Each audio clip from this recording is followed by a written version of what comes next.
자, 반갑습니다. 아동 간호와 기출 풀이 시작할게요. 아동의 발달과 특성이라고 하면 에릭슨, 프로이드, 피아제 이론들이죠. 그래서 그 이론들이 반복적으로 출제가 되고 또 이제 94년에서의 출제처럼 유아의 어떤 그 신체의 발달이라고 하는 거는 수초 형성을 통한 대소변 훈련 같은 것들이고, 그리고 2007년에 유아의 발달 특성, 성격 발달 특성의 분노 발작, 퇴행, 의식주의, 거부증 이런 것들은 대단히 중요해서 자주 출제가 되는 내용입니다. 2008년에도 콜버그 도덕 발달 출제가 되고요. 자, 2009년과 또 2012학년도 이런 것들에 걸쳐서 덴버 테스트가 출제가 되었어요. 그래서 앞으로도 덴버 테스트는 강세로서 주관식으로 충분히 반복 출제가 될 거다라고 예상이 되는 부분이고, 자, 여전히 에릭슨, 프로이드, 콜버그 이론들 출제가 됩니다. 2015년에 보울비의 애착 단계도 출제가 되었었고요. 그 다음 16년도에도 프로이드, 그죠? 그리고 배변 훈련과 성격 형성이라고 해서 또 유아의 성격이 나오죠. 퇴행까지. 또 이제 그리고 2018년도 놀이. 그래서 역시 이 부분에서도 캥거루 돌보기는 예상하지 못했던 내용이고요. 이 캥거루 돌보기가 나왔을 때 제대로 답한 사람들은 별로 없었어요. 그렇기 때문에 변별력에 크게 관여되지는 않았고, 변별력이 있는 것들은 다 예상할 수 있는 문제들이라는 거예요. A급들. 그죠? 그래서 예상 문제가 출제가 됩니다. 그러니까 예상 문제 먼저 정립해 두시는 게 바람직하겠죠. 자, 이제 봅니다. 748페이지 1절 아동의 성장 발달에서 발달 단계, 발달 특성에 에릭슨 1번, 에릭슨의 정서 발달 단계 최초에 형성되는 것은, 그리고 2번, 다음에 학령기 성장 발달 단계에 바른 것은 해서 에릭슨, 플로이드, 피아제가 나옵니다. 그래서 발달 과업의 명칭, 제목, 그죠? 과업이라고 하는 것을 적어내는 것은 당연하게 중요한 내용인 거죠. 그래서 이거부터 암기하셔야 될 것 같습니다. 그래서 최초 형성되는 건 신뢰감이죠. 영아기 때는 에릭슨은 신뢰감, 유아기 때는 자율성, 학령전기에는 솔선감, 그죠? 그리고 학령기 때는 근면감, 청소년기 때는 자아정체감. 자, 그리고 청년기, 성인기라고도 하죠. 친밀감, 장년기 생산성 대 자기 침체, 노년기의 자기 통합 대 절망감. 에릭슨이야말로 그야말로 일생을 두고 발달 과업을 얘기를 하고 있는 거예요. 사회 심리 발달은 이렇게 계속됩니다. 그래서 모든 연령의 발달 과업은 다 어렵습니다. 그죠? 연령대에 다 어려워요. 처음 맞이하는 60이고 70이고 그런 거잖아요. 그래서 여러분들 처음 맞이하는 20살, 처음 맞이하는 10살, 처음 맞이하는 30살 다 기다리고 있으니까 다 중요한 거지. 자, 플로이드는 성의 이론으로서 얘기를 했기 때문에 생식기가 끝이에요. 그래서 이런 그 생식기가 끝인 성 발달을 통해서 이 성이라고 하는 걸 통해 가지고 무의식적으로 성격이라고 하는 것이 형성되더라라고 하는 거죠. 특히 방어 기제들이 무의식적으로 이것들에 의해서 형성되더라라고 강조하고 있습니다. 그래서 어렸을 때 이런 성적인 어떤 만족감이라고 하는 것이 성인이 되었을 때 얼마나 무의식적 성격에 영향을 주는가. 우리 방어 기제는 하나 빼고 전부 무의식이잖아요. 그래서 그런 방어 기제에 얼마나 영향을 주는가에 대한 연구를 한 학자예요. 그래서 대단합니다. 구강기 때는 만족이라는 걸 통해서, 학문기 때는 조절이라는 걸 통해서, 또 성기기 때는 컴플렉스라는 걸 통해 가지고 이런 여러 가지의 다양한 성격 형성과 관련 짓고 있죠. 그래서 구강기 때, 학문기 때, 성기기 때의 그 발달 과업 이것도 정리하셔야 되고, 피아제는요.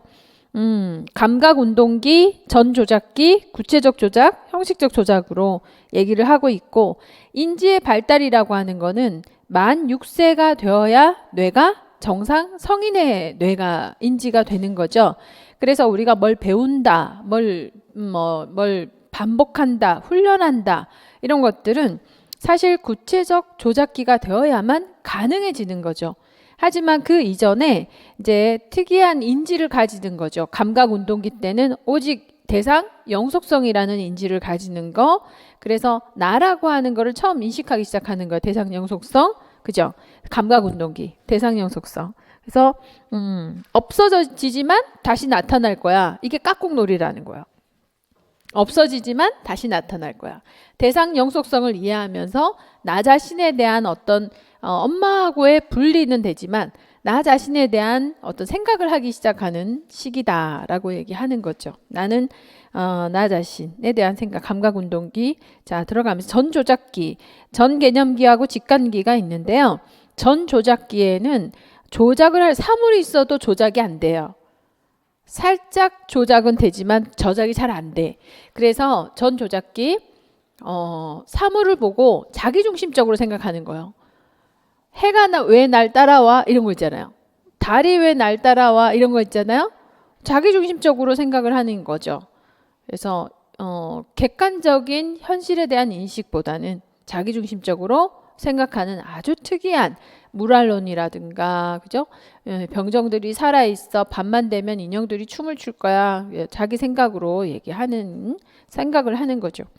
구체적인 조작이 되면 사물을 통해서 이제 논리적인 어떤 그 정리가 시작이 됩니다. 그리고 논리적인 추론이 돼요. 형식적 조작기에는 이제 드디어 사물이 없어도 논리적인 추론이 가능한 거죠. 그래서 추상성이 매우 발달될 수 있는 시기다.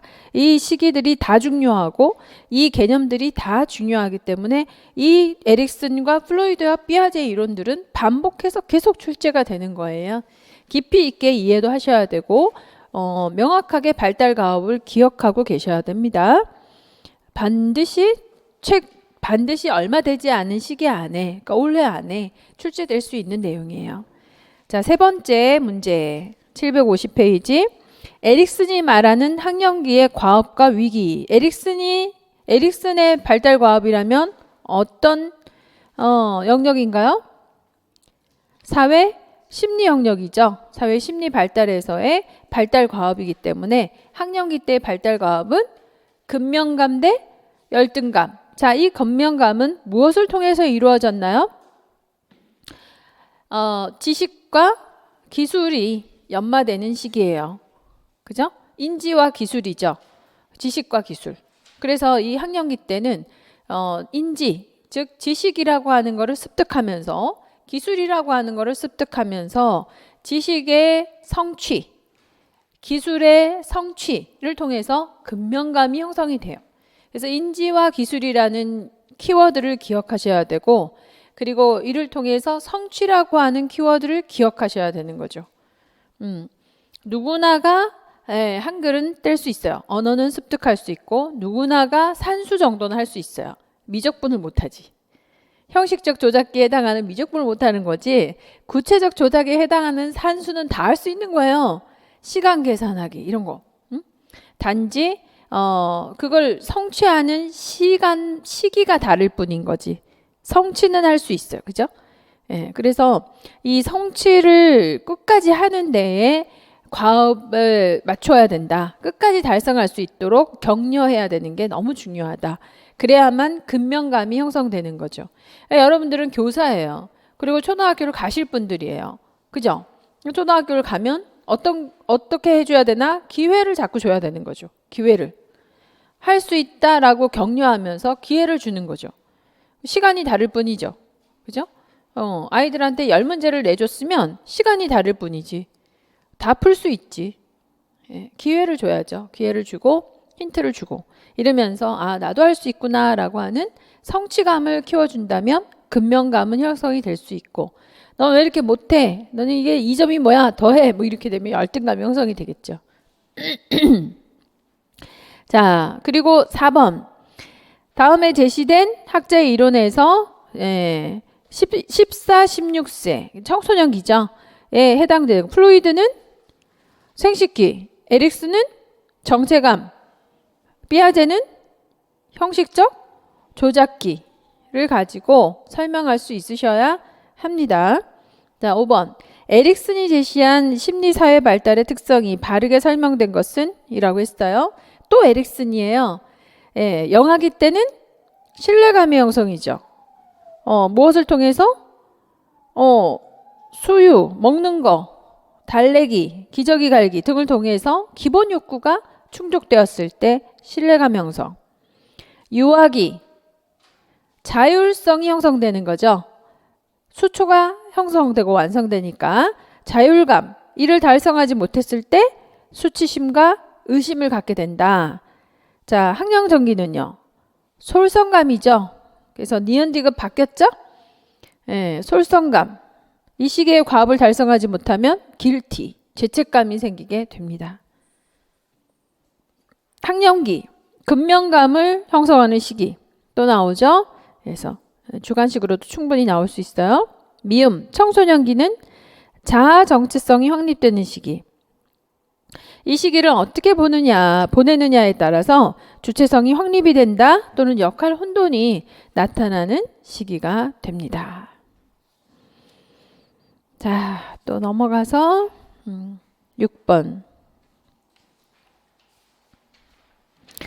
플로이드, 콜버거, 피아제의 이론입니다. 가나다의 행동 특성에 해당하는 발달 단계는 이렇게 거꾸로도 물어보네요. 사례를 보고 발달 단계를 판단하는 거. 이제 이런 형태의 문제가 훨씬 더 많이 출제될 거라고 생각을 해요. 사례를 보고 단계를 판단하는 거. 단계와 과업을 써라. 이렇게 출제될 가능성이 매우 높죠. 이건 객관식이지만 주관식으로 이런 형태가 나올 가능성이 매우 높다라고 봅니다. 민호는 축구와 게임을 좋아합니다. 공부에도 관심을 보여요. 자, 두 가지만 보더라도 이 시기는 어느 시기라고 생각이 들어요? 인지를 강조했죠. 기술을 강조했죠. 그죠? 운동기술. 그리고 공부, 인지기술, 인지지식. 지식과 기술을 배우는 시기는 학령기. 누구 이론이에요? 학령기. 그래서 그래서 축구와 게임을 좋아하고 공부에 관심을 보이고 학령기죠. 동성 또래 친구들과 놀기를 좋아한다. 또래 친구와 놀기를 좋아한다. 그래서 이 시기는 학령기가 되고요. 근면감이 형성될 수 있고 또 이 시기에는 성적으로 잠재되어 있는 시기여서 이걸 공부와 기술로 발달시키고 또래 친구들하고의 관계를 맺는 거예요. 유일하게 또래 친구를 만든 시기가 이 시기야. 나머지는 다 성을 강조하잖아요. 학령 전기에도 남성, 여성 이런 거를 강조하죠. 그리고 청소년기에도 이성을 강조하잖아요. 그렇지만 유일하게 잠복기에는 또래 친구들하고 놀아요. 싫어해요, 이성 친구를. 또한 수업 시간에 조용히 하면 착한 아이로 생각할 거라고 조용히 하라고 노력했다. 네, 조용히 하는 걸 선생님이 좋아하니까. 그래서 그 사회 조망인데 사회의 구성원의 조망이잖아요. 사회 구성원, 특히 선생님이 좋아할 만한 행동을 하는 거. 이거죠. 좀 더 맹목적인 어떤 도덕이라고 봐야 되는 거예요. 착한 아이. 뭐예요? 인습적 단계에 몇 단계? 3단계. 착한 아이. 착한 아이. 착한 소년, 소녀, 지향형. 도덕성이죠. 자, 그리고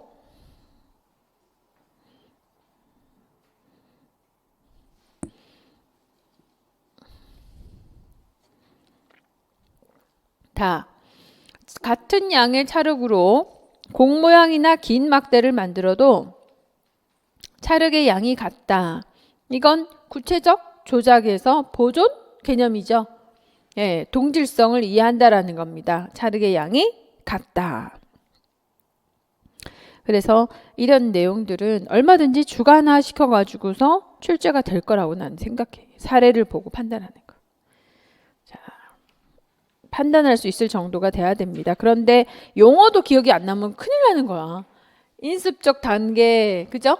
이런 용어가 기억 안 나면 더 큰일인 거죠. 자, 7번 애착 단계입니다. 1단계 붙잡기, 미소 짓기, 울기, 눈 응시하기. 그래서 가까운 관계를 형성하는 거 있죠. 이걸 뭐라고? 전 애착기. 2단계 애착 형성 단계에서의 특징은 낯가림이 나타난다는 거죠.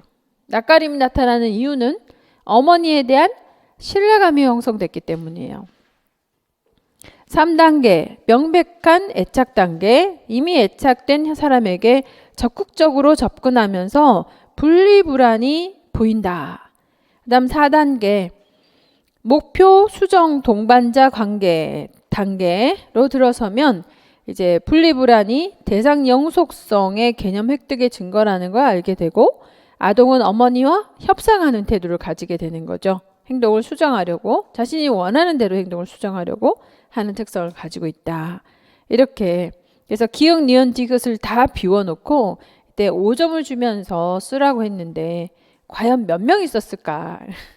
네, 거의 쓰지 못하고 나온 문제이기도 해요. 그 이후에 이제 여러분들이 공부를 하는 거지만 자, 발달 사정 단계 8번 아동의 성장 발달을 평가하는 방법과 해석입니다.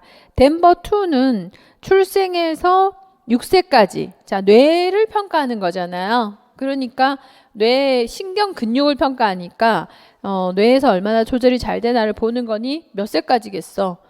6세까지는 해야 뇌가 발달하는 거니까 그렇게 기억하시면 되겠죠. 6세까지 아동의 발달 지연을 선별하는 도구예요. 진단 도구 아니죠. 선별 도구입니다. 스크리닝 테스트다. 니은 한국형 덴버2는 개인 사회성, 미세운동, 언어, 운동 발달 영역을 평가하는 거죠. 맞죠? 네 가지의 영역도 기억해 두셔야 되는 거죠. 디귿 소아 발육 곡선은 전반적인 신체 성장 양상을 감시하는 데 사용을 합니다. 리을 9세 남아의 체질량 지수가 85%라고 한다면 이 아이보다 84%는 체질량 지수가 낮다라는 걸 의미한다. 라는 게 맞겠죠? 그 의미까지. 자, 키를 측정한 결과가 90, 100분위 수이면 이 집단에서 같은 연령과 성별 집단에서 89%는 이 아동보다 키가 작다라는 걸 의미하겠죠. 그죠? 그런 이제 해석에 대한 내용입니다. 여기서 다시 출제를 한다면 다 가능해요. 체질량 지수를 보는 해석 또는 이제 키에 대한 해석 이거 다 출제될 수 있고 특히 덴버 테스트는 출제율이 매우 높을 거라고 예상되는 부분인 거죠. 자, 9번 성장 발달 단계별 신체적 특성 영아기 때는 양한시 발달이 완성되어서 두 눈을 동시에 사물에 고정할 수 있어요. 이걸 우리는 뭐라고 얘기해요? 융합이라 그러죠. 융합이죠. 양한주 씨가 가능한 거예요. 그렇지만 융합이 완전히 완성되는 시기는 만 6세까지입니다. 대체적으로 이게 영아기 때 아이들은 다 할 수 있다는 거죠. 두 눈으로 한 물체를 바라볼 수 있어요. 자, 유아기에 척수의 완전한 유수화 대단히 중요한 거잖아요. 이 시기에 수초의 완성이 되어서 유수화가 됩니다.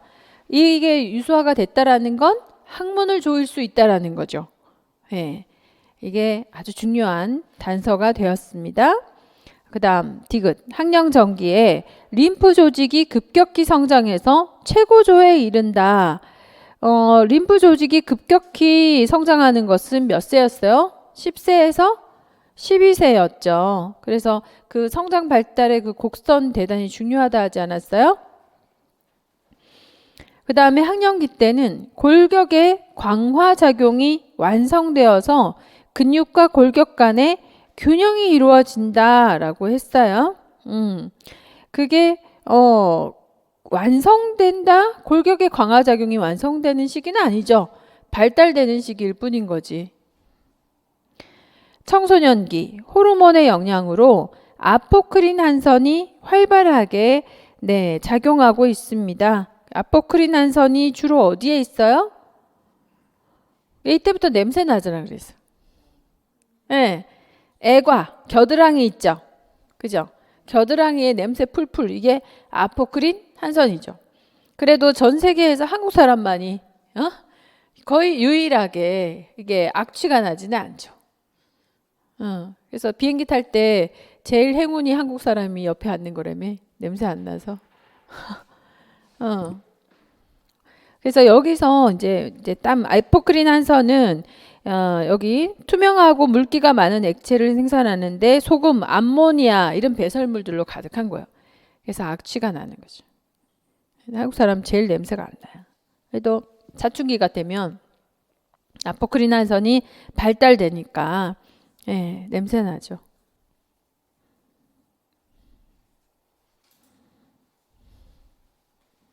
그래서 아포크린 한선에 대한 공부도 해주시면 좋겠죠? 그래서 세균이 아포크린 한선을 분해하면 해설해 보시면 애가부에서 악취가 난다라고 되어 있죠? 악취가 나는 이유 이런 거 정리해 두시면 좋죠.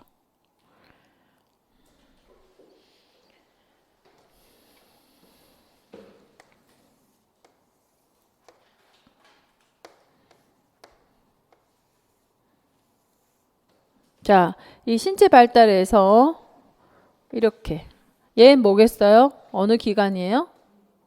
뇌죠, 뇌. 신경, 계통.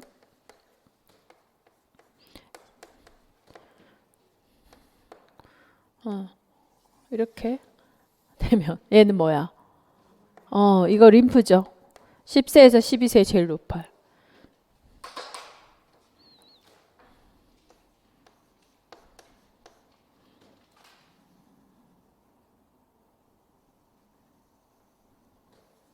이거는요.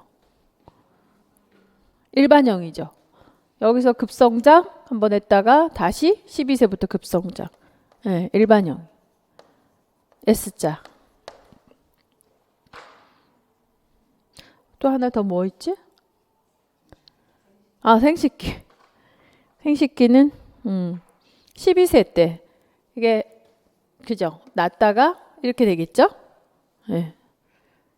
과장했지만 이거는 생식기. 이거 구분하시겠죠? 이걸 가지고 해석하라고 하는 거 나올 겁니다. 구분할 수 있으셔야 된다. 자, 그 다음에 10번 덴버 테스트 또 나왔습니다. 자, 연령선 있어요. 에이지 라인이 쫙 그어졌습니다. 한번 해결을 해볼게요. 뒤로 걷는다에서 R. 지금 이 R 상태가 뭐예요? 거부되었어요. 그죠? 그 다음에 뛴다. fail 했어요. 정상, 비정상? 정상, 주의, 뭐예요? 정상이죠. 정상이에요. 아직 75% 아니기 때문에 fail 해도 정상이에요. 자, 허리를 굽혔다. 바로 선다. fail 했어요. 이건 75% 이상에서 fail 했기 때문에 주의죠. 그러면 어떻게 표현해야 되나요? C라고 써야 되겠죠? 네, C 써야지. 혼자 잘 서 있는다의 패스. 잘 걷는다 패스 정상이죠? 네. 동안 선다, 왼쪽 게 다 패스야. 자, 이러면 이 결과에서 지금 가는 주의, 아니 정상이죠. 나는요? 주의. 다는요? 정상. 라는요? 정상. 이렇게 구분하는 문제가 나올 거라는 거예요. 네. 그러면 이 아이는요. 주의가 하나죠. 나머지 다 정상이지. 그러면 의심이에요? 정상이에요? 정상. 이렇게 평가하게 되겠죠? 땡땡땡 훌륭합니다. 그거를 구분할 수 있으셔야 된다라는 거. 이렇게 해서 하나하나의 영역마다 정상, 주의, 지연으로 표현을 하죠. 네, 그래서 정상과 주의 1개. 이러면 이거 하고 주의와 지연으로 되어 있다. 주의 2개, 지연 하나만 있어도 그러면 얘는 정상, 얘는 의심. 맞죠? 네. and 아니네. 또는 이지. 지연 하나만 들어있어도 의심. 왜 이렇게 지연은 어떻게 표현했어요? 막대에서 이 지연. 그죠? 이 막대에서 75% 안에 들어가는 거. fail한 경우. 주의. fail한 경우 C. 주의. 됐죠? 이게 그 75% 안에 fail한 경우죠. 그죠? 이 경우는 75%, 90% 이후에 fail한 경우죠. fail한 경우에 지연이었습니다. 그죠? 아니. 주의. 이거 패스 하더라도 패스가 주의죠?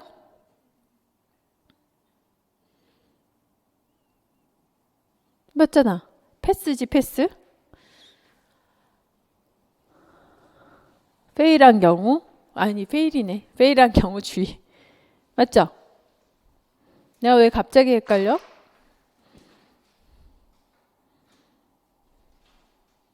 맞지? 페일한 경우가 주의지. 패스한 경우는요? 정상이죠? 자, 지연과 주의. 지연은 없고 주의만 있으면 지연은 없어야지. 정상. 됐네. 됐고. 자, 이래서 덴버 테스트는요. 어떤 식으로 질문을 하더라도 답할 수 있어야 된다.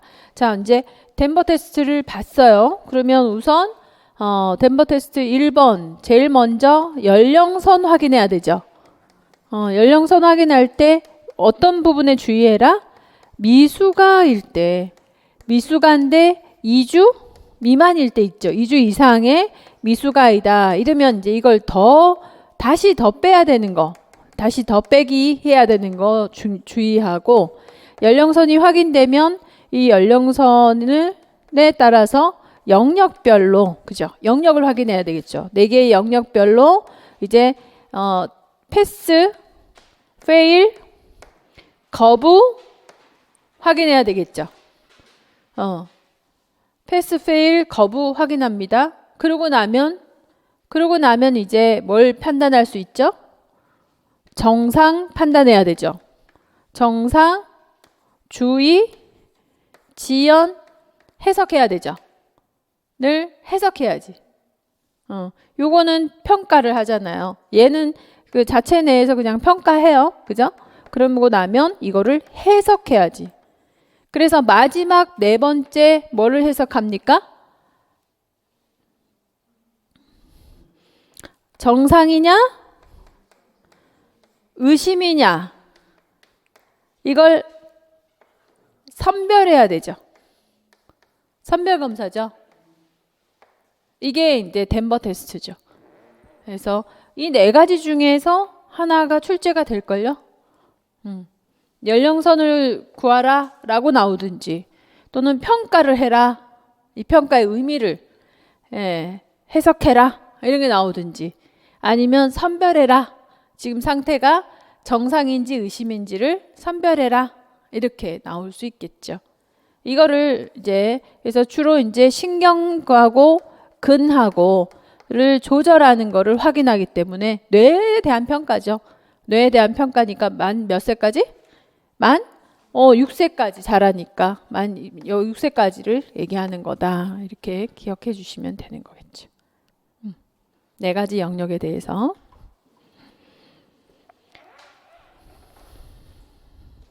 자, 통증. 성장통에 대한 설명으로 옳은 것은 되게 아침에 나타나고요. 아니지. 아침에 아니고 오후에 나타나지. 저녁 때 되면 아프다 그래. 낮에 매일 놀러 다니고 뛰어다니고 정신없이 막 하나도 아픈 척 안 하다가 밤만 되면 엄마한테 주물러 달라고 그래요. 주물러 주면 괜찮다 그래. 그래서 움직일 때 통증이 사라집니다. 아픈 곳을 만지면 싫어한다? 시원해하지. 마사지 해달라 그래. 그리고 아픈 데를 정확하게 가리킨다? 어디가 아픈지 몰라요. 그냥 다리가 아프다 그래요. 자, 12번. 만성 재발성 복통이다. 복통의 방사성 통증 이런 거 없어요. 사춘기 많이 보고 학동기 아동이 10% 정도 경험한다. 기질적인 원인이라고는 볼 수 없는 거죠. 기질이 없어요. 자, 13번. 통증의 도구입니다. 일랜드 색상 척도, 이건 색깔 보는 거니까 4세 이상이라 그랬고요. 크라이즈 통증 척도, 신생아에게 울음을 가지고 평가하는 거였죠. 포커칩 척도는 이거 포커의 카드 가지고 하는 거니까 4세 이상 아동.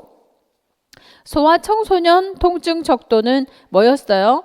그림 그려가지고서 통증 부위를 색칠하고 더 진하게 색칠하면 더 아픈 거 뭐 이렇게 표현을 했었습니다.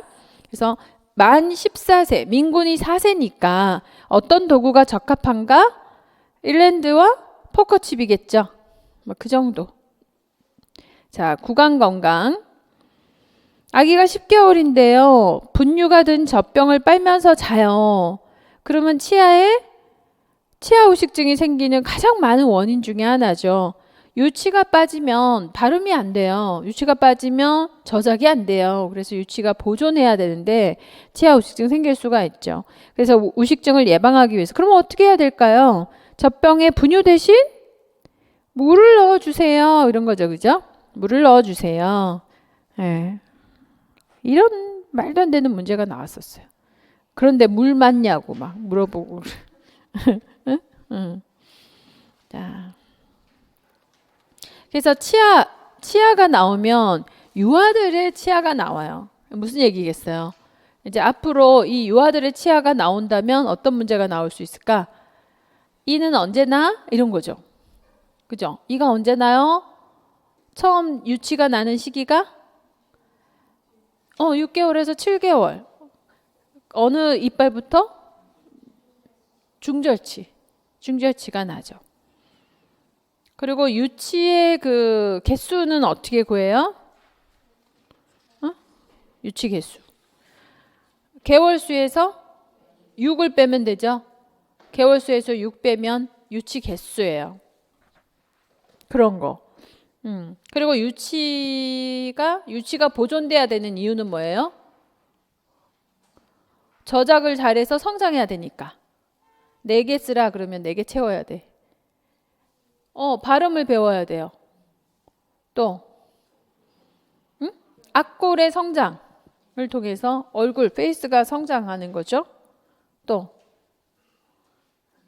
심미적인 영양, 외모를 위해서도 유치가 보존돼야 된다. 4가지 목적이 있었죠.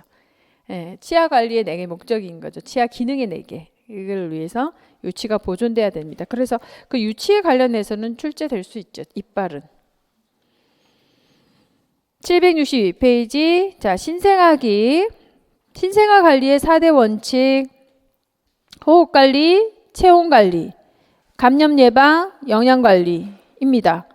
선천성 기형 방지를 어떻게 하겠어? 자, 이 중에서 제가 퀴즈 내드렸어요. 보온 유지를 해야 되는 이유에 대해서. 신생아들은 보온은 대단히 중요하잖아요. 본인이 보온을 유지하지 못하니까. 그래서 그런 보온 유지를 해야 되는 이유 이런 것들 쓰라고 제가 제시했어요. 그거 보시면서 외워두시면 좋을 것 같아요. 네. 그 다음에 2번. 미숙아를 출산한 여교사 기억에 해당되는 내용. 미숙아에게 이게 대단히 도움이 된대요. 캥거루식 돌보기 이런 거. 그래서 아기가 태어난 직후에 1분, 5분에 평가합니다. 이 점수를 봐서 자궁 밖의 생활이 이제 평가를 하는 거죠. 자궁 밖의 생활이 어렵다, 어려움이 없다. 이걸 평가하는 게 아프카 스코어죠. 아프카 점수입니다. 그래서 그 몇 가지를 확인하나요? 심박수, 호흡수, 근긴장도, 자극에 대한 반사, 피부 색깔로서 0점, 1점, 2점 판정하는 거예요. 그래서 이제 7점부터는 좀 어려움이 있다. 7점 이상이면 6점 미만이면 어려움이 있다. 이렇게 미만이 아니죠. 6점부터 이하면 어려움이 있다라고 평가하는. 7점 이상이면 어려움이 없다. 이렇게 평가하게 되는 거죠. 그래서 아프가 스코어는 충분히 앞으로 다시 반출될 수 있고요. 세부 영역으로 출제할 수 있어요. 점수까지.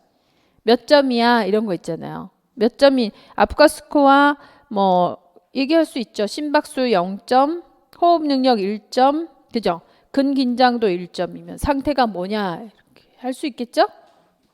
그런 거. 자, 캥거루식 돌보기를 할 수 있다. 니은을 수행하는 방법이라 그랬어요. 캥거루 돌보기. 자, 이제 그 피부 접촉을 시키고, 그리고는 앉는 걸 말하는 거죠.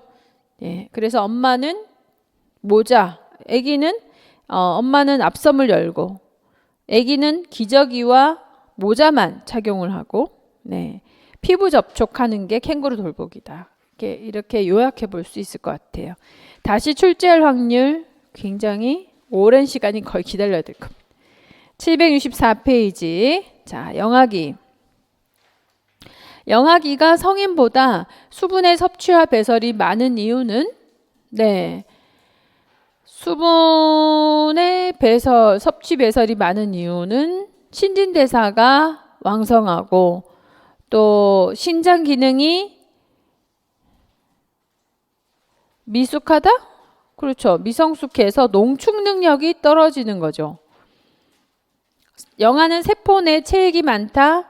세포 외 체액이 많죠. 어른에 비해서 많은 체표 면적이 있다. 이거죠. 적은 체표 면적이 아니라 체표 면적이 넓어가지고 수분의 손실이 많아요. 자, 그런 이유 또 대단히 중요합니다. 이거 수분 전해질의 균형. 이것도 퀴즈로 제가 정리해놨으니까 정리 한번 해보시고. 자, 영아 후기의 사망의 주원이 자꾸 바뀌어요. 그건 넘어가고. 유아의 성장과 발달. 건강한 1세 유아의 신체적인 발달 과업은 혼자 서 있을 수 있다겠죠. 자, 서서 기는 것처럼, 서서히 기는 것처럼 긴다? 기는 거. 4개월. 잠깐 동안 앉아 있을 수 있다. 앉을 수 있다. 이거 6개월. 그렇죠. 예. 무언가를 잡고 서 있을 수 있다. 9개월. 그렇게 기억하면 돼요. 자, 넘어갑니다. 6번. 유아의 대소변 훈련. 유아의 대소변 훈련 너무 유명합니다. 이때 유아의 대소변 훈련은 왜 시작이 되느냐? 수초가 완성되는 시기니까 수초가 형성되는 시기, 수초화되는 시기 12개월에서 24개월이라 그랬어요. 그죠? 대체적으로 18개월이죠. 그때만 되면 대부분은 완성이 돼요. 즐거운 경험이 되게 해야 된다. 혼자 설 수 있을 때 해야 되죠. 새로운 기술을 배울 수 있을 때 시작합니다. 만약 훈련에 성공하면 어떤 외적 요소에도 변화가 없다? 이게 무슨 말인지. 어떤 외적 요소에도 왜 변화가 없겠습니까? 자, 그래서 생리적인 준비, 심리적인 준비가 됐을 때 대소변 훈련을 하라 그러잖아요. 생리적인 준비는 무엇을 말하는지, 심리적인 준비는 무엇을 말하는지를 정리해 두시면 되세요. 이 문제에서는. 자, 7번. 엄마가 둘째 아기를 출생한 후에 아기 돌보기에 집중을 하고 있어서 큰 아기에게 관심을 보이질 못했어요. 그랬더니 2년 6개월이 된 아이가 젖병을 달라고 드러누워 발을 구르고 소리를 질러요. 이게 뭐예요? 퇴행이기도 하고, 앞에 젖병 달라고 퇴행. 막 구르고 소리 질러요. 분노?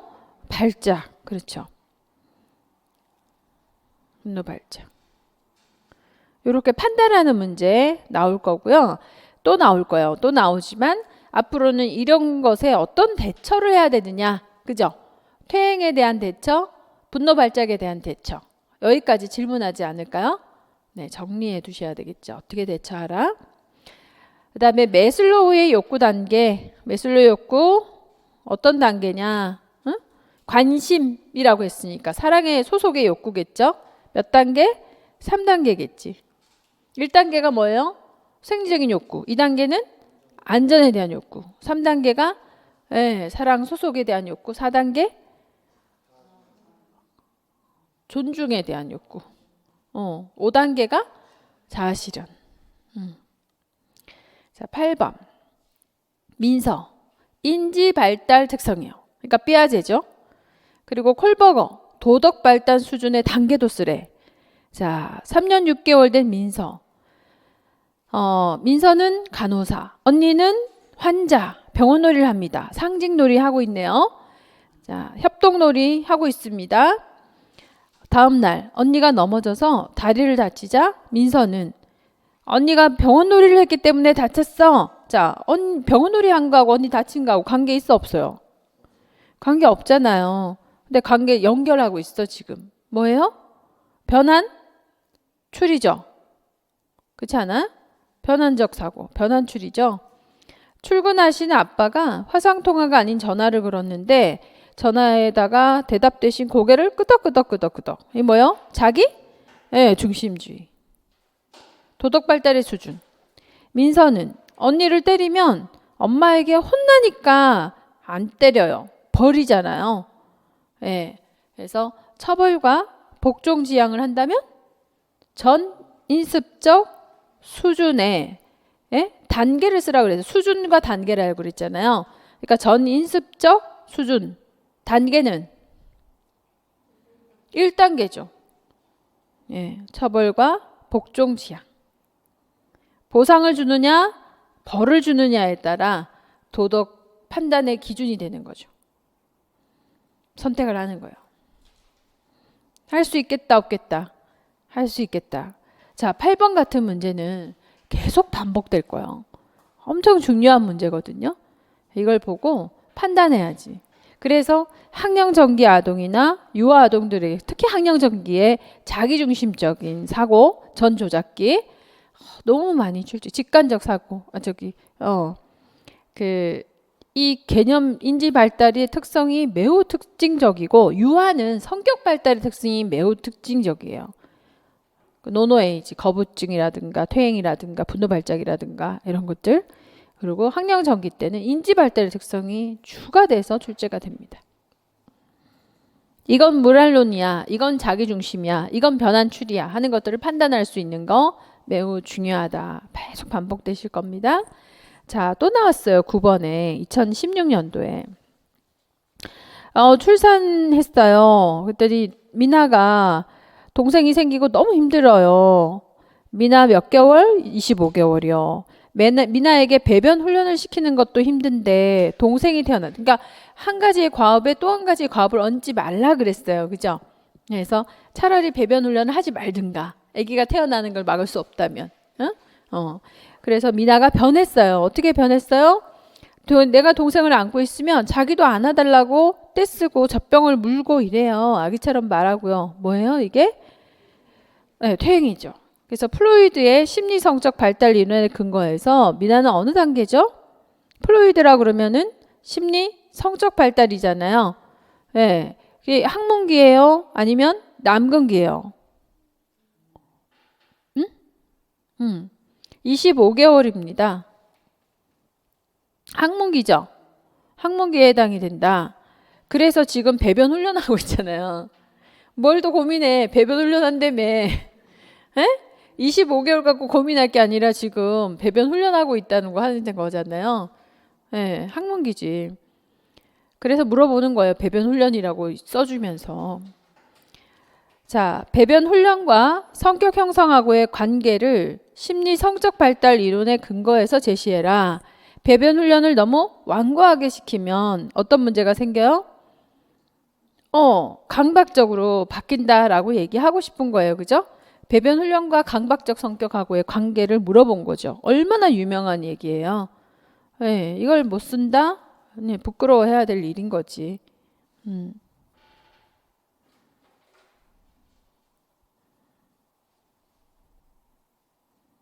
플루이드. 자, 그리고 밑줄 친 미나의 행동에서의 심리적인 방어 기제. 퇴행이잖아요. 그죠? 심리적인 방어 기제. 그리고 그 개념은 뭐죠?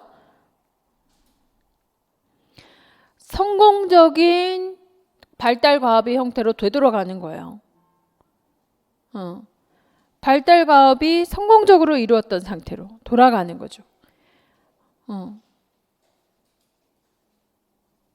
그게 퇴행입니다. 은근히 개념을 쓰라고 하니까 쉽지 않죠.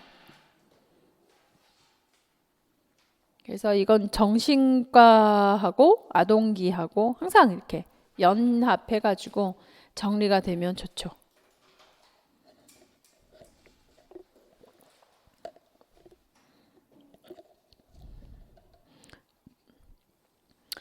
그래서 그 플로이드의 심리 성적 발달에서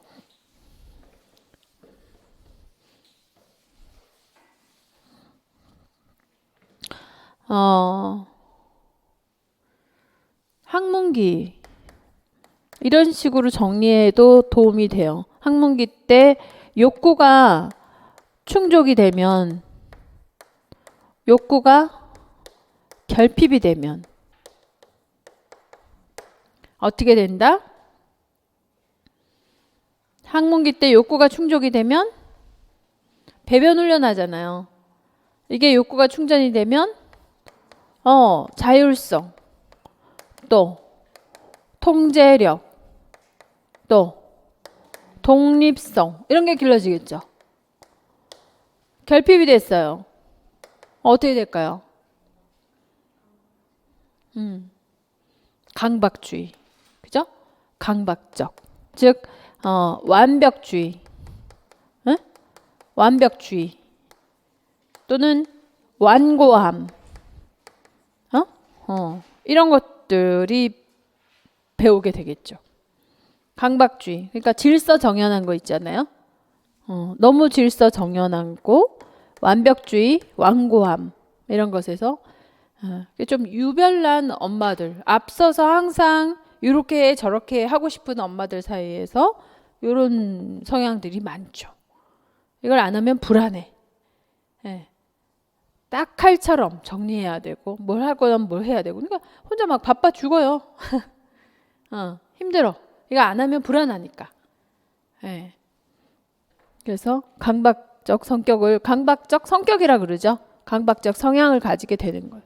강박적 성향이라는 것은 완벽주의, 완고함, 질서정연 이런 거. 진도가 잘 안 나가 그래서. 욕구가 충족되면, 욕구가 결핍되면 이런 형태로 질문할 수 있어요.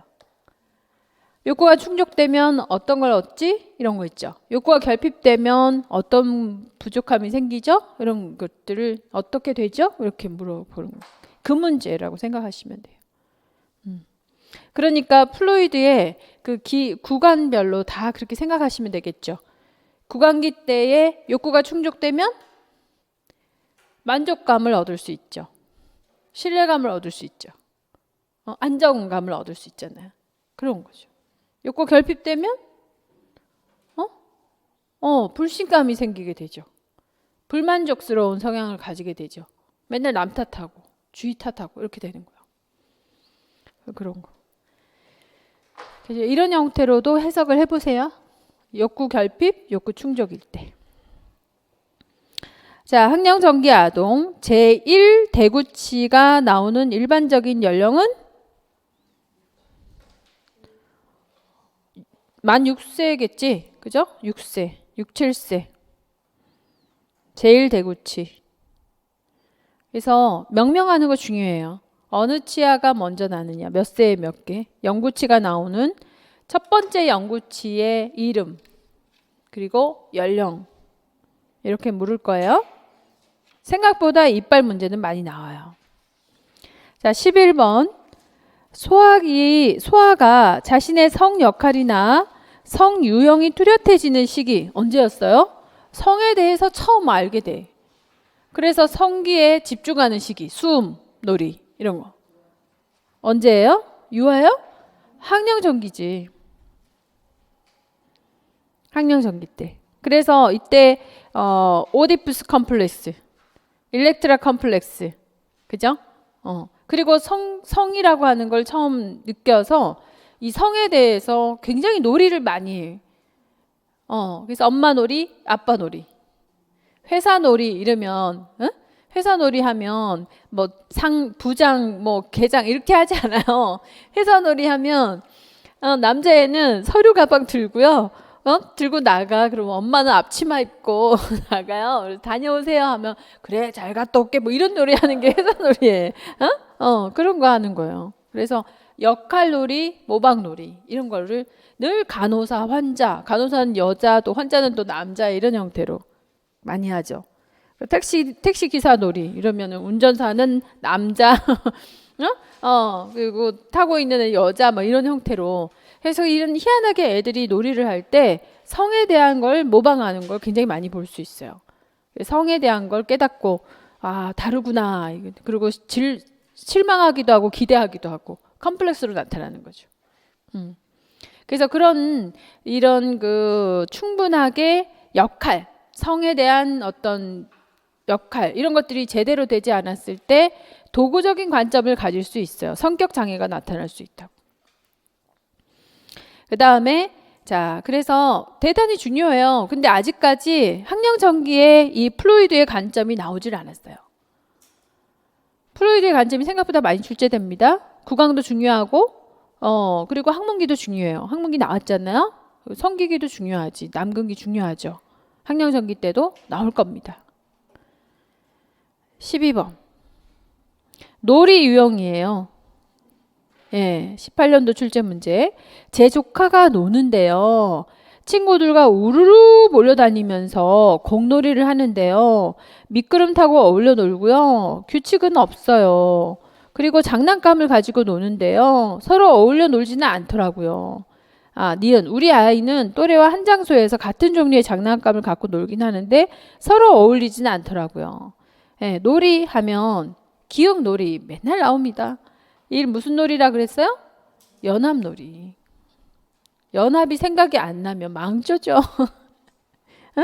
그래서 생각보다 이런 용어가 생각이 안 날 수도 있어요. 역할놀이인가? 이럴 수도 있잖아요. 그죠? 그러니까 우선 그 용어에 대한 암기는 정말 기본적인 거예요. 제가 백지노트를 여러분들한테 만들어준 가장 큰 이유이기도 해요. 거기에 키워드를 꼭 써넣어라 이런 거예요. 그래서 백지노트가 좀 단순화되어 있으면 빨리빨리 볼 수 있는 강점을 갖고 있어요. 그걸 자꾸 눈으로 이렇게 보면서 키워드를 자꾸 익히는 거 생각보다 나중에 시각적인 효과가 나중에 이렇게 갑자기 이렇게 떠오른다니까. 시험 보고 있는데 그 페이지가 빡 떠올라요. 글자가 눈에 보인다니까요. 신들린 것도 아닌데 보여. 투사력이 생긴다는 거, 투시력이.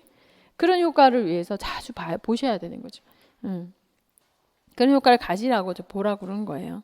자, 이렇게 해서 연합놀이, 평행놀이, 놀이놀이의 이름 기억하시면 돼요. 단독놀이, 방관자놀이. 단독이 생각이 안 나고 방관자가 생각이 안 나고 평행이 생각이 안 나고 연합이 생각이 안 나고 협동이 생각 안 나면 망조지. 그거부터. 그러고 나서 이 놀이의 특징을 설명할 수 있는 서술하는 거 하면 되겠죠? 반복 출제될 수 있습니다. 반출될 수 있는 내용이라 꼭 유형을 보고 명명하고 기억해 두셔야 되겠죠? 요 정도로 해서 아동 마무리 정리하겠습니다. 다음 시간에는 좀 많습니다. 심리적인 문제, 아동 심리, 청소년 심리, 어쩌면 신체적인 문제까지 다 정리할 수 있어요. 다음 시간 기대하시라. 수고하셨습니다. 네.